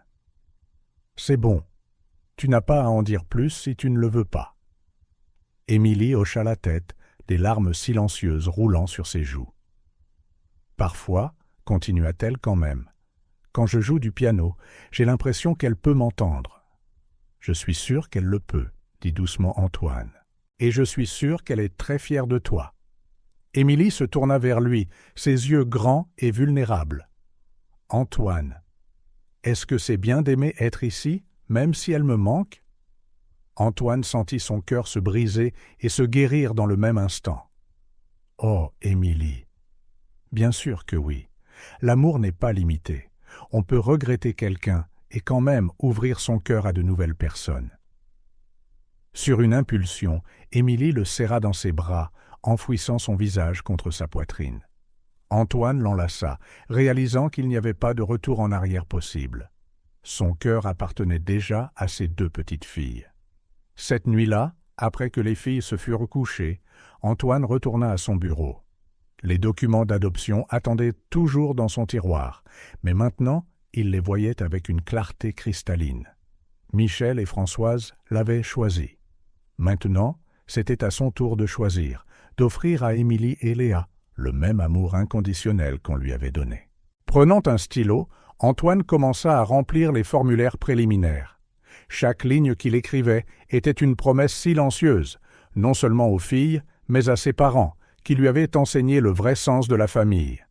La villa Moreau reposait immobile, mais Antoine pouvait sentir les échos d'amour et de courage remplir ses murs anciens. Des histoires de choix audacieux, de cœurs ouverts et de familles formées non par le sang, mais par l'amour. Et maintenant, il était sur le point d'ajouter un nouveau chapitre à cette histoire. La villa Moreau avait toujours été grandiose, mais ces derniers jours, elle semblait respirer une nouvelle vie. Le bruit des marteaux et des outils électriques résonnait dans les couloirs alors que des équipes d'ouvriers transformaient les chambres des jumelles au 3e étage. Les murs, qui avaient autrefois été les témoins silencieux de décennies d'histoire familiale, assistaient maintenant à la naissance d'une nouvelle ère. Antoine supervisait les rénovations avec le même soin qu'il consacrait aux grands projets d'entreprise. Chaque détail était pris en compte, non seulement en termes de fonctionnalité, mais aussi de signification. L'atelier d'art de Léa reçut des murs peints dans des tons doux de bleu, rappelant un ciel clair.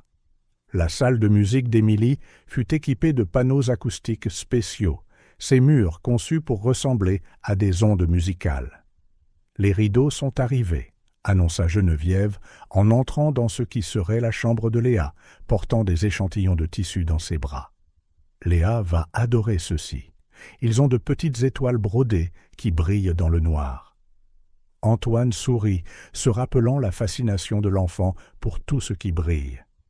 Et les livres pour la bibliothèque d'Émilie, Jean-Pierre organise les étagères maintenant.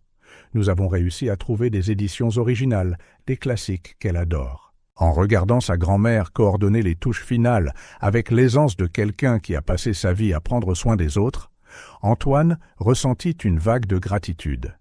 Geneviève avait embrassé sa décision d'adopter les jumelles, avec un enthousiasme qui ne faisait que confirmer ce qu'il savait déjà. La famille était bien plus qu'une question de sang. « Tu sais, » remarqua Geneviève en ajustant un tableau encadré sur le mur, « Michel serait fier. Pas seulement de la rénovation de la villa, mais de la tienne. » Antoine se dirigea vers la fenêtre, regardant le jardin en contrebas, où les jumelles jouaient sous l'œil vigilant de Madame le maire. « Parfois, je me demande si je fais ce qu'il faut, si je suis assez pour elle. » Geneviève rit doucement. « Oh, mon cher, tes parents se posaient les mêmes questions à ton sujet. Ça fait partie de la vie de famille, ce mélange d'amour absolu et de doute constant. » Dans le jardin, Léa venait de montrer quelque chose à Émilie, probablement un autre dessin. La sœur aînée, de 7 minutes exactement, comme elles aimaient à le souligner, serra Léa dans ses bras avec le soin protecteur qu'elle montrait toujours. « Hier, commença Antoine, la voix basse, j'ai trouvé d'autres lettres dans la malle.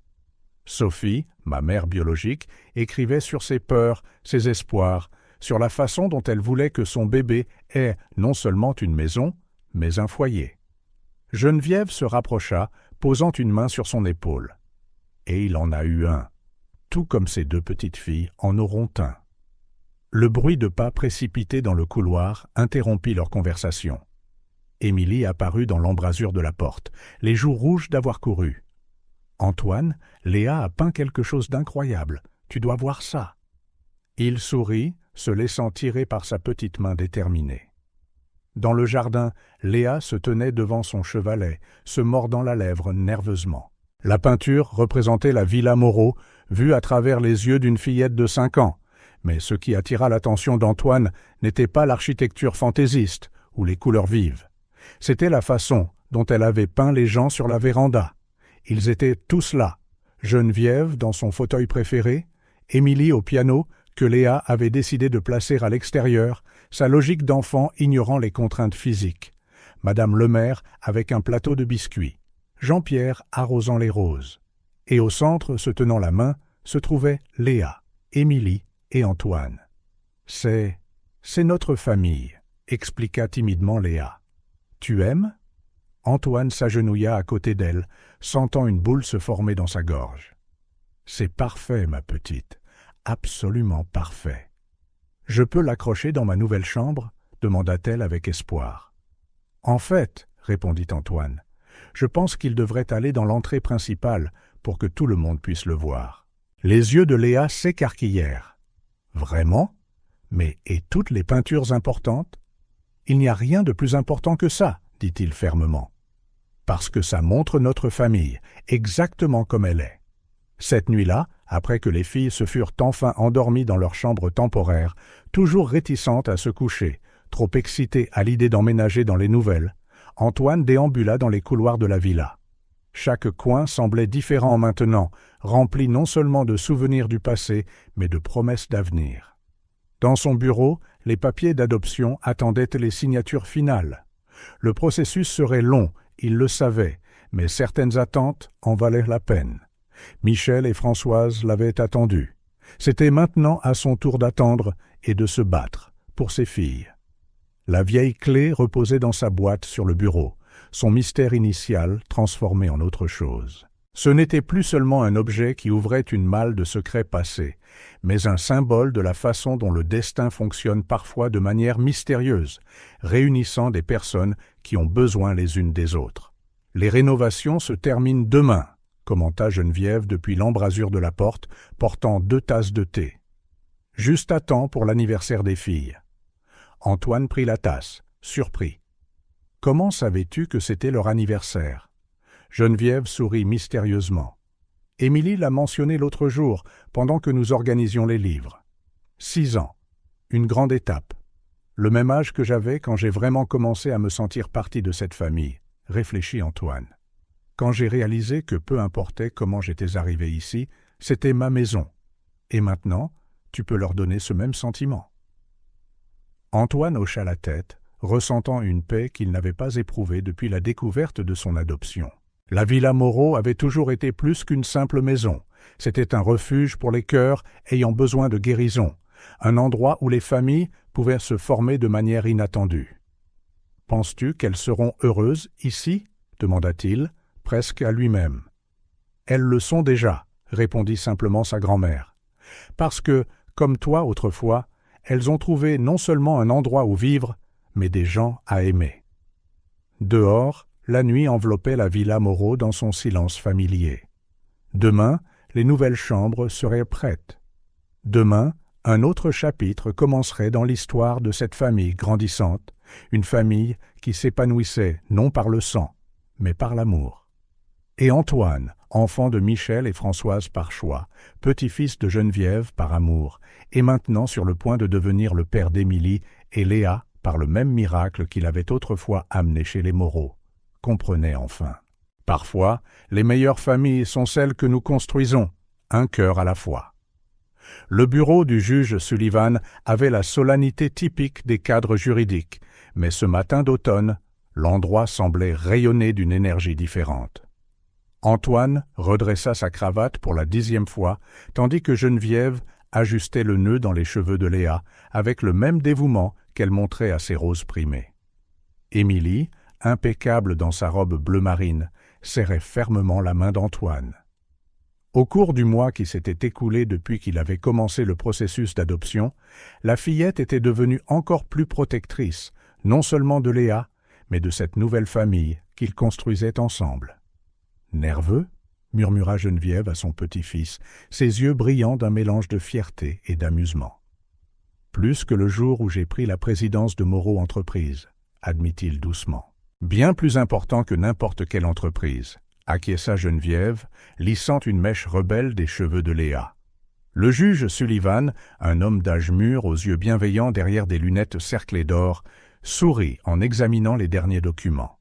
« Eh bien, il semble que tout soit en ordre, » annonça-t-il, son ton chaleureux, atténuant une partie de la formalité. « J'ai juste besoin de poser quelques dernières questions. » Il se tourna vers les jumelles. « Émilie et Léa, comprenez-vous ce qui se passe ici aujourd'hui ?» Émilie hocha la tête solennellement. « Antoine va être notre papa pour toujours. »« Pour toujours et à jamais, » ajouta Léa avec confiance, faisant sourire les adultes. « Et est-ce ce que vous voulez ?» demanda doucement le juge. Les filles échangèrent un regard, un moment de communication silencieuse que seules les jumelles semblent capables d'avoir. Émilie parla, sa petite voix stable. « Nous sommes déjà une famille. Ceci ne fera que le rendre officiel. » Antoine sentit les larmes lui piquer les yeux. Geneviève lui tendit discrètement un mouchoir. « Monsieur Moreau, » continua le juge, « comprenez-vous les responsabilités légales et morales que vous assumez ?» Antoine regarda les filles. Émilie, sérieuse au-delà de son âge et farouchement protectrice. Léa, avec sa joie contagieuse et son art qui capturait l'essence de l'amour. Il pensa à ses parents adoptifs, Michel et Françoise, comment ils avaient transformé une décision légale en un voyage de toute une vie d'amour inconditionnel. « Je le comprends, votre honneur, » répondit-il. « En fait, je pense que je le comprends mieux que la plupart des gens. » Le juge sourit, comme s'il sentait un sens plus profond dans ses paroles.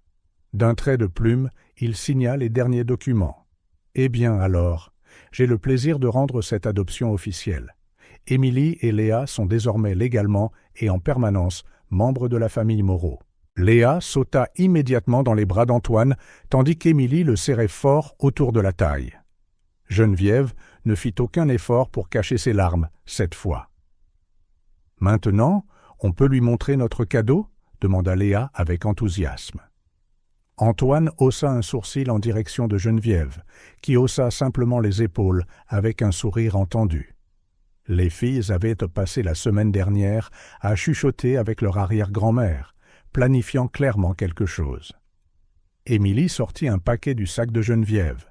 C'était un livre, emballé dans du papier décoré de dessins, l'œuvre de Léa, évidemment. Antoine l'ouvrit avec soin, préservant l'œuvre d'art. C'était un album photo, mais pas n'importe lequel. Sur la couverture, en lettres qu'Émilie avait peintes avec soin, étaient inscrits les mots « Notre famille ». Les premières pages contenaient de vieilles photos, Michel et Françoise avec Antoine bébé, Geneviève dans la roseraie, des moments précieux de son enfance qu'il ne savait même pas avoir été capturés. Puis venaient les photos récentes, les jumelles le premier jour à la villa, encore timides et craintives. Léa montrant fièrement sa première peinture, Émilie au piano avec Antoine, Geneviève racontant des histoires dans le jardin. Sur la dernière page, il y avait le dessin de Léa. La villa Moreau, plus grande et plus magique que la réalité, avec eux tous sur la véranda. En dessous, Émilie avait écrit de sa plus belle écriture « La famille, c'est là où le cœur choisit d'être ». « Grand-mère Geneviève nous a aidés à trouver les vieilles photos », expliqua Émilie. « Et j'ai dessiné tout le monde », ajouta fièrement Léa. « Même Jean-Pierre et Madame le maire, parce qu'ils sont de la famille aussi, n'est-ce pas ?» Antoine serra les deux filles dans ses bras, sentant son cœur déborder. « C'est le cadeau le plus parfait du monde », réussit-il à dire entre deux larmes. De retour à la villa, une petite célébration les attendait.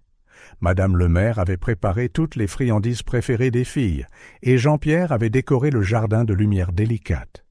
Le piano avait été déplacé sur la véranda, une idée de Léa, insistant pour que la musique d'Émilie fasse partie de la fête.